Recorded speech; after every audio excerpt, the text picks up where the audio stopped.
Safety নিশ্চিত করতেও পারি নাই। তা আমাদের নিরাপত্তার কেবলমাত্র কি আমাদের ক্যাম্পাস, আমাদের ক্যাম্পাসে মাঝে মধ্যে আমাদের ভয়ের মধ্যে থাকতে হয়।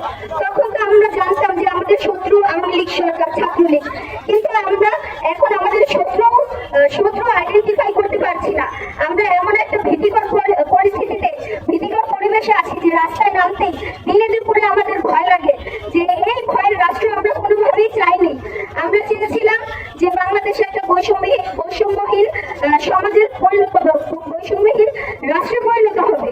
অথচ দেখা যায় যে এই বৈষম্যহীন সংস্কারের কথা বলে আমাদের স্বরাষ্ট্র উপদেষ্টা আজ পর্যন্ত আমাদের সেফটি নিশ্চিত করতে পারে নাই। তো এই যে আমাদের এই যে স্বরাষ্ট্র উপদেষ্টার মাধ্যমে হচ্ছে পুলিশের যে নিরাপত্তা দিতে ব্যর্থ, এই ব্যর্থ উপদেষ্টা, এই ব্যর্থ পুলিশ এবং হচ্ছে যারাই হচ্ছে নিরাপত্তা দিতে ব্যর্থ, আমরা তাদেরকে ধিক্কার জানাই এবং হচ্ছে এই ব্যর্থতা স্বীকার করে তাদেরকে অবিলম্বে পদত্যাগ করার দাবি জানাই। এবং এই পদত্যাগ যতক্ষণ না আপনারা করছেন, আমাদের নিরাপত্তা যতক্ষণ না নিশ্চিত করতে পারছেন, আমরা রাস্তায় থাকবো। আপনারা জানেন যে জুলাই অভ্যুত্থানে নারীদের ভূমিকা কত বড় ছিল। এই নারীদের ভূমিকা আপনারা স্বীকার আজ পর্যন্ত করেন নাই। স্বীকার তো দূরের কথা, আপনারা নিরাপত্তা পর্যন্ত নিশ্চিত করতে পারেন নাই। তো আপনারা জানেন যে নারীরা মাঠে নামলে কি হবে। আমাদের আন্দোলন চলমান থাকবে। এই আন্দোলন আপনাদের দেখিয়ে দিবে যে নারীরা রাজপথে নামলে কি হয়। নারীরা তাদের নিরাপত্তা নিশ্চিত করেই ছাড়বে। আপনারা যদি নিরাপত্তা নিশ্চিত না করতে পারেন, আপনারা গদি ছেড়ে দেন। আর ইন্ডিয়ান গভর্নমেন্ট আপনারা যদি এই যে সংস্কার বলে নারী নিরাপত্তাটা পর্যন্ত নিশ্চিত করতে পারছেন না, ব্যর্থতার কারণ একমাত্রই দেখাচ্ছেন যে আমাদের কথা কেউ শোনে না, আমাদের কথা কেউ শোনে না। তো এই বিগত ফ্যাসিস্ট যারা হচ্ছে তাদের বাহিনী ছেড়ে দিয়েছে প্রান্তিক অঞ্চলে, কিন্তু এই ফ্যাসিস্ট বাহিনীর কথায় শুধুমাত্র আফসোস করলে হবে না, গায়ে সারা কথা বলা যাবে না। এই গায়ে সারা কথা আগেও শুনেছি আমরা, আর কোনো গায়ে সারা কথা শুনতে চাই না। আপনাদের মুখে আমরা নিরাপত্তা নিশ্চিতকরণের একটা কথা শুনতে চাই। আমাদেরকে আশ্বাস দিন যে আমাদের সমাজটা নিরাপদ, কারণ হচ্ছে এই নিরাপদ সমাজটা আমাদের সকলেরই দাবি ছিল জুলাই অভ্যুত্থানে। এই নিরাপত্তা যদি না দিতে পারেন, স্বরাষ্ট্র উপদেষ্টা আপনি গদি ছেড়ে দেন। ধন্যবাদ।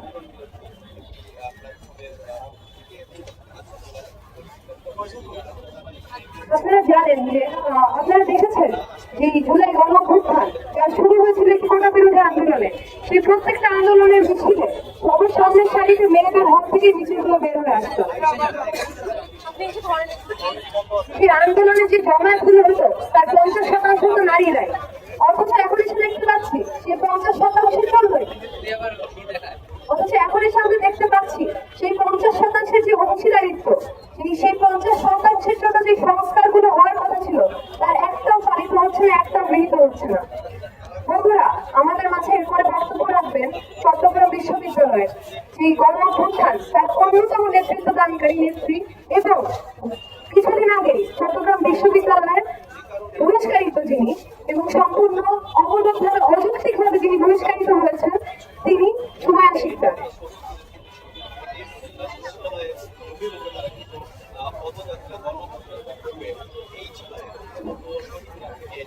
সংগ্রামী বন্ধুগণ, আপনারা জানেন যে আজকে কি কারণে আমরা এই জায়গায় উপস্থিত হয়েছি। আমরা দেখতে পাচ্ছি যে জুলাই অভ্যুত্থানের পরবর্তী যে সরকার আছে, তারা এই 6-7 মাসের মধ্যে আমাদের নিরাপত্তা নিশ্চিত করতে পারছে না। বাসে, ট্রামে, যে কোনো জায়গায় রাস্তায় ঘর থেকে বের হলেই হচ্ছে নারীদের অনিরাপত্তা দেখা দিয়েছে। এবং আমরা দেখতে পাচ্ছি কয়েকদিন ধরে যে পরিমাণ ধর্ষণের শিকার হচ্ছে মানুষ নিশ্চিন্তে ঘর থেকে বের হয়ে সে জানে না যে সে নিরাপদে ঘরে ফিরতে পারবে কিনা। এবং এই সমস্যা নিরাপত্তাহীনতা সে ভোগার যে শ্রেণীর, তার মধ্যে প্রথমেই আসে নারীদের কথা। এখানে আমরা জানি যে জুলাই অভ্যুত্থানে যে এই বিশাল একটা সংখ্যা যে নারীরা হচ্ছে আমাদের ভাইদের ব্যাংকার হয়েছিলাম আমরা, তাদেরকেই হচ্ছে নানাভাবে এখন রাস্তাঘাটে হেয় করা হচ্ছে, ধর্ষণের শিকার হতে হচ্ছে। কিন্তু এই যে সরকার, স্বরাষ্ট্র উপদেষ্টা যাদের দায়িত্ব হচ্ছে নিরাপত্তা নিশ্চিত করা, তারা নিরাপত্তা দিতে যাচ্ছে না। প্রথমে আমাদের দাবি আজকে যে স্বরাষ্ট্র আমাদের পদত্যাগ। এবং আমরা দেখছি যে এই যে নারীদের অনিরাপত্তা ভোগার যে কারণ, সেখানে প্রতিষ্ঠানের যে ব্যক্তিবর্গ তারাও হচ্ছে নারীদেরকে মানুষ হিসেবে সম্মান করতে পারে না, তাদেরকে হচ্ছে সেই যথাযথ মূল্যায়নটা করতে পারে না। এবং এই যে জুলাই অভ্যুত্থানে নারীদের যে অবদান, সেটাও তারা অস্বীকৃত করছে।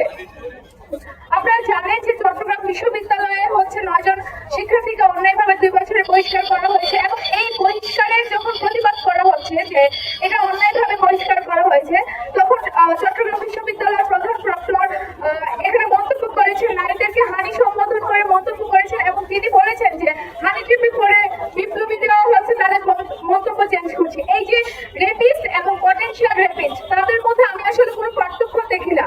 এবং দুঃখের বিষয় হচ্ছে আজ পর্যন্ত চট্টগ্রাম বিশ্ববিদ্যালয়ের প্রশাসন এখনো হচ্ছে এই পটেনশিয়াল রেপিস্ট যারা নারীদেরকে হানি মনে করে তাদের কোনো ব্যবস্থা গ্রহণ বিচারের আওতায় নিয়ে আসেনি এবং কোনো ব্যবস্থা গ্রহণ করছে না আজ পর্যন্ত।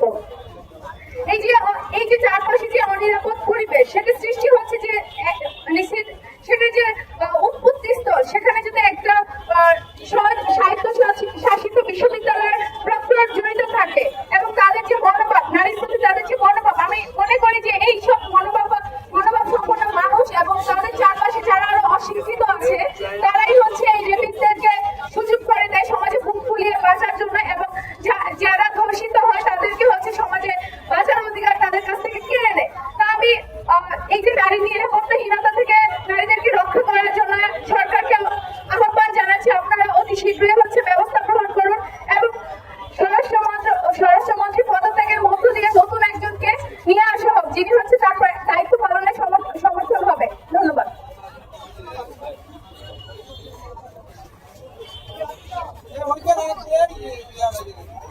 আপনাদের মনে করাই দিতে চাই, ডক্টর ইউনূস থেকে শুরু করে এই উপদেষ্টা মণ্ডলীর প্রত্যেকে, এই যারা আজকের বড় বড় সমন্বয়ক, যে নতুন নতুন দল সংগঠনগুলো বের হয়ে আসছে, আপনারা কেউ আজকে দাঁড়ায় থাকতে পারতেন না যদি সময় এখন না থাকতো। প্রত্যেকটা পাবলিক ইউনিভার্সিটি, প্রত্যেকটা ইউনিভার্সিটির যে প্রশাসন, তার বদল ঘটেছে 5ই আগস্টের পরে। সেই নতুন প্রশাসন আসতে পেরেছেন আমাদের জন্য, সময় আপুদের জন্য। আমাদের এই যে সমাবেশ পর্বটা তার খুব বেশি দীর্ঘ করার আমাদের ইচ্ছা ছিল না শুরু থেকে। মূল প্রোগ্রামটা যেহেতু গণপদযাত্রা, আমরা এখন এখান থেকে সেটা শুরু করব। আপনারা আমাদের সাথে থাকবেন এই আশা করি। এবং আশেপাশে যারা বিক্ষিপ্ত ভাবে আছেন এখনো, আপনারা প্লিজ ব্যানারের পেছনে চলে আসুন এবং গণপদযাত্রায় যোগ দিন।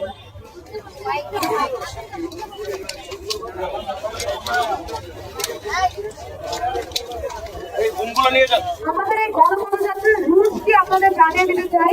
আমরা এখান থেকে টিএসসি হয়ে তারপর স্বরাষ্ট্র মন্ত্রণালয়ের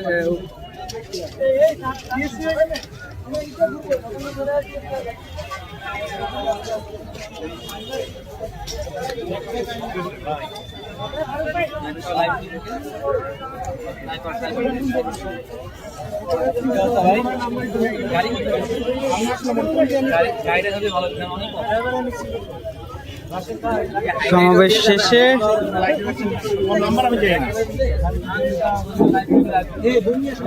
যে পদযাত্রার ঘোষণা ছিল, সেই পদযাত্রা এই মুহূর্তে শুরু হচ্ছে। এই পদযাত্রা নিয়ে শিক্ষার্থীরা যাবেন